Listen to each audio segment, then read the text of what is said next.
Hi കൂട്ടുകാരെ, നമുക്കിന്നൊരു കറി വയ്ക്കാം. ഒരു വെണ്ടയ്ക്ക കറി. ഞാൻ വെണ്ടയ്ക്ക എടുത്തിട്ടുണ്ട്. അവിടെ വെളുത്തുള്ളി, ഇഞ്ചി, തക്കാളി, 2 ചെറിയ സവാള അരിഞ്ഞത്, പിന്നെ ഇതിൻ്റെ കൂടെ അരച്ച് ചേർക്കാൻ തേങ്ങയും എടുത്തിട്ടുണ്ട്. ഞാനിവിടെ പാൻ വെച്ചിട്ടുണ്ട്. നമുക്ക് ആ വെണ്ടയ്ക്ക ഫ്രൈ ആക്കി എടുക്കാം. എന്നും ഒരേപോലുള്ള വെണ്ടയ്ക്ക നമ്മൾ മെഴുക്ക് പുരട്ടി മാത്രം ഉണ്ടാക്കിയാൽ പോരല്ലോ, അത് വെച്ച് കറിയും കൂടെ ഒക്കെ ഉണ്ടാക്കണ്ടേ. നമുക്കത് ചപ്പാത്തിയുടെ കൂടെ ഒക്കെ കഴിക്കാം. ഇതിപ്പോൾ എനിക്ക് ഉച്ചയ്ക്ക് ചോറിൻ്റെ കൂടെ കഴിക്കാനാണ്. അപ്പോൾ പാൻ ചൂടാവട്ടെ. പാൻ ചൂടായിട്ടുണ്ട്. നമുക്കിതിനകത്തേക്ക് കുറച്ച് എണ്ണ ഒഴിക്കാം. വെണ്ടയ്ക്ക ഫ്രൈ ആക്കി എടുക്കാൻ.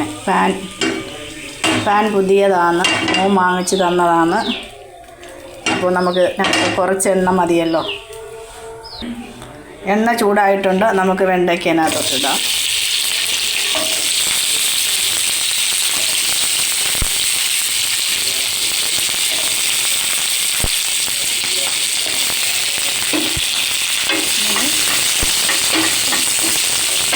നന്നായിട്ട് ഫ്രൈ ആവട്ടെ. വെണ്ടയ്ക്ക അതാണ്ട ഇവിടെ വാടിയിട്ടുണ്ട്. നമുക്കിത് വേറൊരു പാത്രത്തിലോട്ട് മാറ്റാം. വെണ്ടയ്ക്ക ഞാൻ മാറ്റിയിട്ട് ഇതിനകത്ത് കുറച്ച് എണ്ണയും കൂടെ വെച്ചിട്ടുണ്ട്. തീ കുറച്ചാണ് വെച്ചേക്കുന്നത്. നമുക്കിതിനകത്ത് കുറച്ച് കടുകും ഉലുവയും കൂടെ ഇട്ട് പൊട്ടിക്കാം. കടുക് പൊട്ടുന്നുണ്ട്.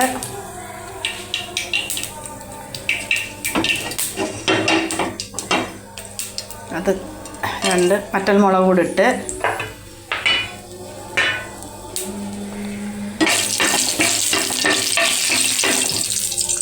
ഇതിനകത്തേക്ക് അരിഞ്ഞ് വെച്ചേക്കുന്ന വെളുത്തുള്ളി, ഇഞ്ചിയും കൂടെ ഇട്ടിട്ടുണ്ട്.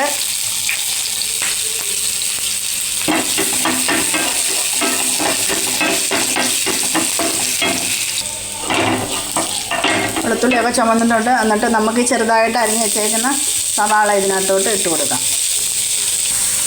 കുറച്ച് ഉപ്പൂടെ ഞാൻ ഇതിനകത്ത് ഇട്ട് കൊടുത്തിട്ടുണ്ട്. സവാള എപ്പോഴും പെട്ടെന്ന് വാടും. സവാള നന്നായിട്ട് വാടട്ടെ. തക്കാളിയും കൂടി ഇട്ട് കൊടുക്കാം. 2 പച്ചമുളക് കൂടെ ഉണ്ടായിരുന്നു, അതുകൂടി ഇട്ടിട്ടുണ്ട്. പച്ചമുളക് കുറച്ചിട്ടത് എരിവ് കുറച്ച് മതി, അതുകൊണ്ടാണ്. ഇത് നന്നായിട്ട് വാടട്ടെ. ഉള്ളി ഒരുവിധം വാടിയിട്ടുണ്ട്. ഇനി നമുക്ക് ഇതിനകത്തേക്ക് പൊടികൾ ചേർക്കാം. തീ കുറച്ച് വയ്ക്കാം. കുറച്ച് മുളക് പൊടി ഇട്ടിട്ടുണ്ട്. കുറച്ച് മല്ലിപ്പൊടി ആവശ്യത്തിന് ഇട്ടിട്ടുണ്ട്. കുറച്ച് മഞ്ഞൾപ്പൊടി ഇട്ടിട്ടുണ്ട്. കുരുമുളക് പൊടി ഇട്ടിട്ടുണ്ട്. കുറച്ച് ഇട്ടിട്ടുണ്ട്. ഇനി ഇതിൻ്റെ പച്ചമണമൊക്കെ ഒന്ന് മാറട്ടെ. അപ്പോൾ ഇതിൻ്റെ പച്ചമണമൊക്കെ മാറിയിട്ടുണ്ട്. ഇനി അതിനകത്തേക്ക് കുറച്ച് തിളപ്പിച്ച വെള്ളമാണേ, പച്ചവെള്ളം ഒഴിക്കുന്നുണ്ട്. വെള്ളം ഒഴിച്ചിട്ടുണ്ട്.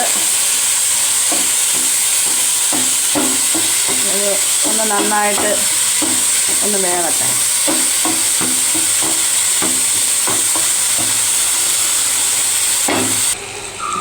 ഇനി നമുക്ക് ഈ തേങ്ങ അരച്ച് വെച്ചേക്കുന്നതും കൂടെ ഇതിനകത്ത് ഒഴിച്ചിട്ടുണ്ട്. നന്നായിട്ട് അരച്ച തേങ്ങ. ഇത് നന്നായിട്ട് ഒന്ന് തിളയ്ക്കട്ടെ. ഇത് തിളച്ചിട്ടുണ്ട്. ഇനി നമുക്ക് ഫ്രൈ ആക്കി വെച്ചേക്കുന്നത് വെണ്ടയ്ക്ക അതിനകത്തോട്ടിടാം. ഒരുപാടങ്ങ് കുഴഞ്ഞിരിക്കുന്നതാണ് നല്ലത്. വെള്ളം തോനെ വേണ്ടുള്ളവർക്ക് വെള്ളം കുറച്ചുകൂടെ ഒക്കെ ഒഴിക്കാം. എനിക്കിത്രയും മതി. നല്ല മണമൊക്കെ വരുന്നുണ്ട്. ഒന്നുകൂടെ വെണ്ടയ്ക്ക ഒന്ന് വേവട്ടെ. ഉപ്പൊക്കെ ആവശ്യത്തിന് ഞാൻ ഇട്ടിട്ടുണ്ട്. അങ്ങനെ നമ്മുടെ വെണ്ടയ്ക്ക കറി ഇവിടെ റെഡിയായി വന്നിട്ടുണ്ട്. നമുക്കിനി കുറച്ച് മസാല കൂടെ ഇതിനകത്തിടാം. ഉപ്പൊക്കെ ഞാൻ നോക്കി കറക്റ്റാണ്. അപ്പോൾ കുറച്ച് മസാലയും കൂടെ ഇട്ടിട്ടുണ്ട്. അപ്പോൾ നമ്മുടെ കറി ഇവിടെ റെഡിയായിട്ടുണ്ട്. നല്ല മണമൊക്കെ വരുന്നുണ്ട്. അപ്പോൾ നല്ല കറിയാണ്. കുറച്ചുകൂടെ ഒക്കെ ലൂസായിട്ടിരിക്കണമെങ്കിൽ കുറച്ച് വെള്ളം കൂടെ ചേർക്കാം. നമുക്കിത് മതി. അപ്പോൾ നമുക്കിന്ന് സ്പെഷ്യൽ വെണ്ടയ്ക്ക കറി. അപ്പോൾ നമ്മുടെ കറി ഇവിടെ റെഡി ആയിട്ടുണ്ട്. നിങ്ങൾ ഇതുപോലെ ഉണ്ടാക്കി നോക്കുക. ഉച്ചയ്ക്ക് ചോറിൻ്റെ കൂടെയൊക്കെ നമുക്ക് ഉണ്ടാക്കി കഴിക്കാം. നല്ല കറിയാണ്, നല്ല ടേസ്റ്റാണ്. ചപ്പാത്തിയുടെ കൂടെ കഴിക്കാം.